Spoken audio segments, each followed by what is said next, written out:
And welcome to Radical Underdogs. My name is Will, and today I'm going to be talking you through what makes an MX-5 race car different from the MX-5 road car, and maybe the MX-5 road car that's had a few things done for the track.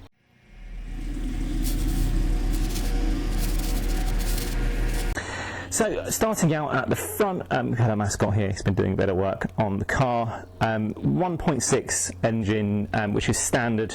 And for the championship that I'm racing in, it's really important that obviously we keep to the technical regulations. The engine is standard and pretty much the same as you'd find in the road car. It does probably make a little bit more power, and you've got this air intake here, which basically replaces the headlight, which of course makes it not road legal. And again, on the other side, no headlight. And you'll see that weight saving is a big thing throughout this car. The power means that it's pretty slow on the straights on a track day with other cars, but for the race series, of course, everyone's in the same boat, so you don't really lose anything there. These are a bit like flying bricks, so you do get a bit of a slipstream effect down the straights. The only thing that's really particularly different about this is the engine here. It's the engine cooling system here. Again, we've deleted the cabin heater, the matrix heater there, and we've got the bigger, beefier radiator, which you absolutely need taking this car on circuit in summer in particular. That is pretty much it. There is a limited power, so we do take this on the dyno. It's really important that you get, because you've got such limited power, as much as you possibly can, up to the limit of the championship, and the championship is a limited series in that respect. Again, standard stuff down here. The exhaust manifold has to be standard, so you can see that here. Again, very much a standard car from this point. We ripped out pretty much everything that isn't needed here, so there's lots of ancillary stuff that you'd normally have, maybe a power steering pump or something like that, which you've taken out. This, interestingly, is a power steering racked car, and it's kind of useful to have that on the track. Makes it really difficult to operate at low speeds without having obviously the power assistance, but it does mean that you get a bit more quicker steering ratio in that steering rack for these Mk1 MX-5s. Now, taking you down to the front suspension and the braking system here.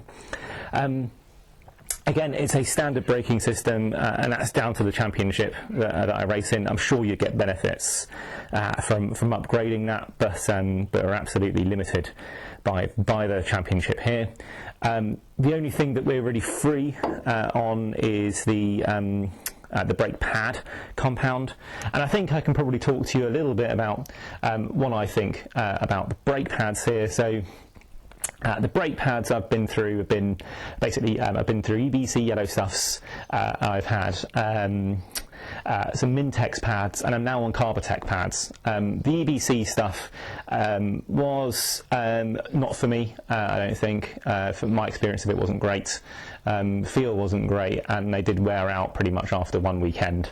The Mintex pads for me were okay. I got through quite a few sets over a race season, I think 3 or 4 sets. So you can probably bank on about sort of 3 or 4 track days maybe before you have to replace those. And I'm on Carbatex this year, really expensive.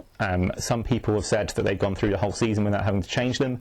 I'm hoping that's the case because they are really expensive. The feel, I've only really been out on them once. Okay, I'm not blown away with them yet, but maybe it does need a bit more time. The only other thing about this braking system is we have, of course, got the braided brake lines, which is important. The rest of the suspension is pretty standard, although the setup is really important. So the geometry of this car, it's really important you set that up. Absolutely wouldn't be taking this on the road with the current setup. It's extremely hard, so you would be crashing over all the bumps, and it's extremely low, so you'd be pretty bottoming out at pretty much every pothole. So that's probably another reason why you would not want to take this car on the road. The obvious thing now is tyres. Now, tyres is not something which you're allowed to choose in the race series that I'm part of, so we are on these Avon tyres. The only thing you can do is you can have them shaved, and that's exactly what everyone does, and that's what I've done here as well. Again, they come shaved rather than you shaving them yourself, or you find someone with a professional setup to do it. I mean, I probably wouldn't buy these tyres if I had the choice. They're fine. I haven't had any huge issues with them. The wear rate isn't terrible. I've been able to sort of use the same tyres for maybe a couple of race weekends and a couple of test days as well. I race in the midfield. I think if you're wanting to be at the front, you might want to have a rubber changed more often, but I guess it's really important to keep that unsprung mass down as well, so keeping the weight off the tyre is important. So we do run those 4mm tyres to start with, and then obviously they wear down.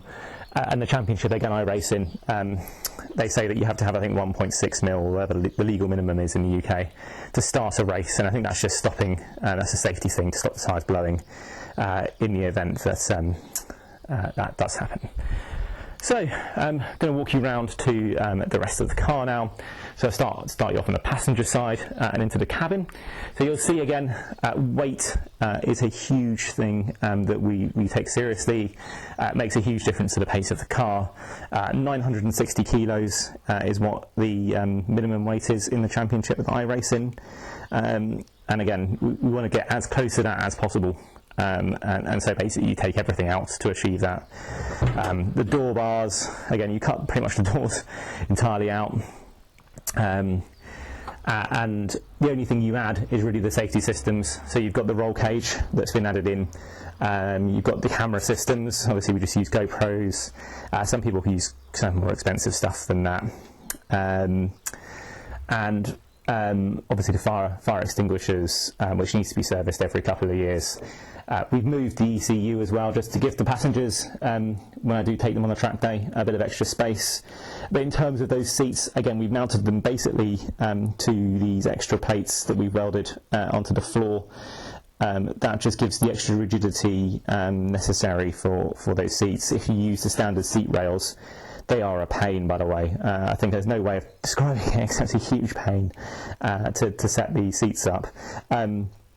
But when you do set the seats up and you bolt them to the floor using the systems we've got in place here, that does provide a bit of extra headroom. If you use the standard seat rails, you do end up, especially with helmets, crashing into the bars at the top there, which isn't great. Moving around to the back, you might have seen that we've got the standard exhaust header, but we've actually got a different exhaust, and that's just to help bring the power up. So if you go underneath the car here, you can see, hopefully, when I get this right, you can see that we've got a stainless steel exhaust system that goes front to back, and of course you take the catalytic converter out. That's absolutely imperative for a race car. The gearbox, we've had that changed, and that's just because the gearboxes are probably one of the weak points of the powertrain for a Mk1 MX-5, especially on the track, so they do go quite frequently. So we're only on our second gearbox on the track so far. So again, if it's your road car that you're taking onto the track, I mean, make sure of course that you've got new oil, ideally, I guess, in the gearbox, and that you're looking after it as much as you can, because I think they are pretty much a weak point. For this race MX-5, limited slip diff, obviously you have to have the limited slip diff really, and that was an option on these cars, so it is the standard limited slip diff, and you're not allowed any fancy diffs, although we have had ours at least sort of serviced and reconditioned. Again, it's a bit of a weak point, so making sure that that's absolutely putting out the power that we need to. Other than that, you've obviously got your tow hooks. We've moved a few things around in the car, like we've moved where the fuel cap is, and we've moved that to the boot here. And of course you've got pins and things like that, which you wouldn't have on your normal road car. We've got the MSA rain light that's A lot of people use the fog lights from the original MX-5, to be honest, and if I was doing it again, I'd certainly do that. They tend to put it somewhere around here in the middle, and that makes it much more straightforward, really. So, thank you so much for watching. If there is anything in particular that you want to see about this car that I haven't talked about already, then just do put a comment in the comment box below. And this car is out at Silverstone National next weekend. There will be a video about that when we finish that race. It's the first time for us out in the MX-5 Clubman Championship, so we'll see how that goes. Thank you so much for watching, and I hope to catch you again next time.